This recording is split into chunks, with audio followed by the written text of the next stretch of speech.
আজকে আমরা সকাল সকাল পৌঁছে গেছি কন্যাকুমারী।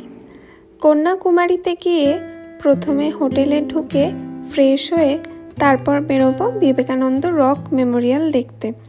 তো এই হচ্ছে কন্যাকুমারীতে আমাদের হোটেল, যেটা একদম বিবেকানন্দ রকের পাশেই, ওখান থেকে হেঁটে 10 মিনিট।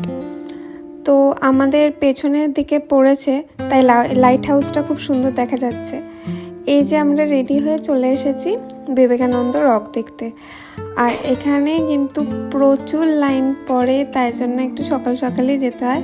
তো আমরা অনেকক্ষণ লাইনে দাঁড়ানোর পরে ফাইনালি উঠে পড়েছি লঞ্চে করে এখন সবাই যাব বিবেকানন্দ রকে। আমরা যখন গেছিলাম তখন খুব সুন্দর টাইম ছিল, একদম সানসেট হচ্ছিল, তার জন্য চারিপাশটা খুব ভালো লাগছিল। আর এখানে আজকে প্রচণ্ড ভিড়ও আছে, তার জন্য আমাদের অনেকক্ষণ লঞ্চে ফেরার সময় দাঁড়াতেও হয়েছিল লাইনে। আর এত হাওয়া দিচ্ছিল যে চুল পুরো একদম উলুবুলু হয়ে যাচ্ছিল। তো ভেতরে বিবেকানন্দের একটা সুন্দর মূর্তি আছে, কিন্তু ভেতরে তো ক্যামেরা করা যায় না।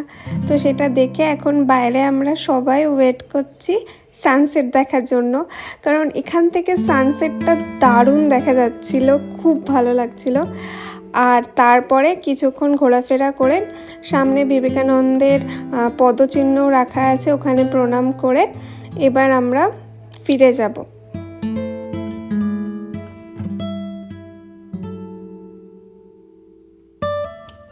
এখানে সমুদ্রের কালার এত সুন্দর, একদিকে যেহেতু 3 দিক দিয়ে 3টে সমুদ্র এখানে মিশেছে, তার জন্য দারুণ কালার কম্বিনেশনটা বোঝা যায়, এখানে গেলেই বোঝা যাবে।